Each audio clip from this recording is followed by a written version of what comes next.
Hit TV YouTube channels లో మీ వ్యాపార ప్రకటనలకు మరియు ప్రమోషనల్ ఇంటర్వ్యూస్ కోసం వెంటనే సంప్రదించండి. ప్రజా సమస్యల మీద ప్రతి ఒక్క శాసనసభ్యుడు కూడా మరి ఈరోజు మంచి ఈ 5 రోజులు కూడా మంచి వాతావరణంలో చర్చలు జరిగినాయి.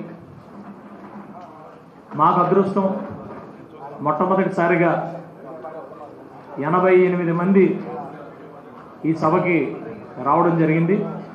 ప్రతి ఒక్కరికి కూడా మరి స్పీకర్ గారు కానీ, మరి ముఖ్యమంత్రి గారు కానీ, ఉప ముఖ్యమంత్రి గారు కానీ మరి ఒక మంచి వాతావరణంలో చర్చలు జరపడం అనేది మాకెంతో ఆనందం. ఎందుకంటే గత 5 సంవత్సరాల నుంచి చూసాం, విన్నాం. ఎవరికి ఏ ప్రతినిధికి కూడా ఎక్కడ కూడా విలువ లేకుండా కేవలం వన్ మ్యాన్ ఆర్మీగా వెళ్ళటం అనేది మరి అది ప్రజాస్వామ్యానికి గొడ్డల పుట్లాగా గత 5 సంవత్సరాలు ఉంది. ఇన్నాళ్ళకి మళ్ళా ఆంధ్రప్రదేశ్ రాష్ట్ర ప్రజాస్వామ్యం ఊపిరి పీల్చుకుంది. అయితే చర్చల్లో ఈ 45 రోజులు కూడా శోధించి వైట్ పేపర్స్ ఇచ్చినా కూడా ఇంకా చాలా ఒక అభిమానం అయినా కూడా అది కూడా మరి అది చర్చలో వచ్చింది.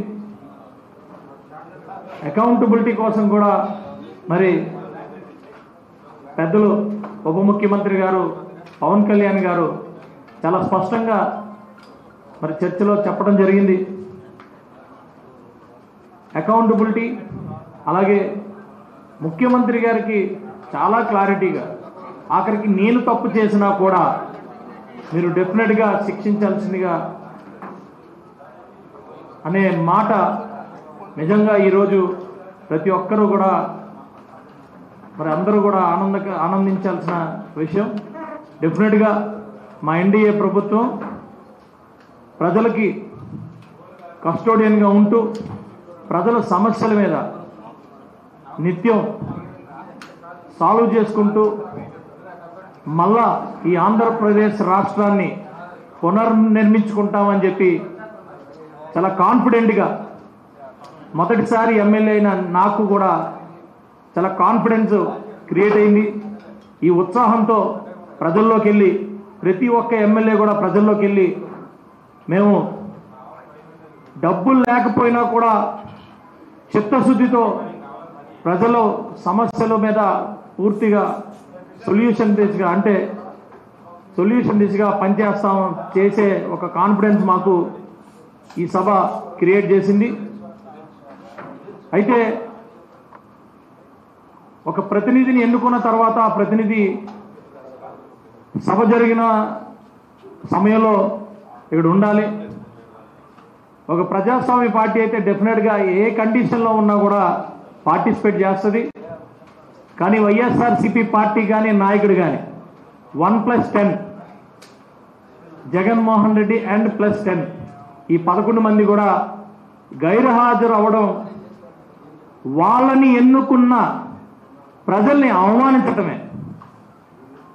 వాళ్ళకి గత 19-24 మధ్యన వాళ్ళకి ఇచ్చిన ప్రభుత్వంకి సమాధానం చెప్పకుండా పారిపోవటమే.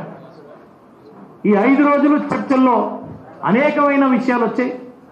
ఆ విషయాలు నిజంగా మరి వాళ్ళకేమైనా చిత్తశుద్ధి ఉంటే సమాధానం చెప్పేవాళ్ళు. సమాధానం ఎగ్గొట్టడం కోసం కొన్ని అబద్ధాలు చెప్పి పారిపోయారనే భావిస్తున్నాం. ఇది వాస్తవం. ప్రజలకి ఎప్పటికీ అకౌంటబిలిటీతో కస్టోడియన్స్గా ప్రజల సమస్యల్ని తీర్చుకుంటూ సమస్యలే లేకుండా ప్రణాళికల్ని సిద్ధం చేసుకుంటూ ముందుకెళ్లే ప్రభుత్వం ఎన్డీఏ ప్రభుత్వం. చాలా సంతోషకరం. అందరికీ ధన్యవాదాలు. జై హింద్. హిట్ టీవీ యాప్ ని డౌన్లోడ్ చేసుకోండి. ఇందులో short news, live news, entertainment movies అన్ని అవైలబుల్ గా ఉన్నాయి. Please download hit TV app. Hit TV app ని ఫ్రీగా డౌన్లోడ్ చేసుకోండి.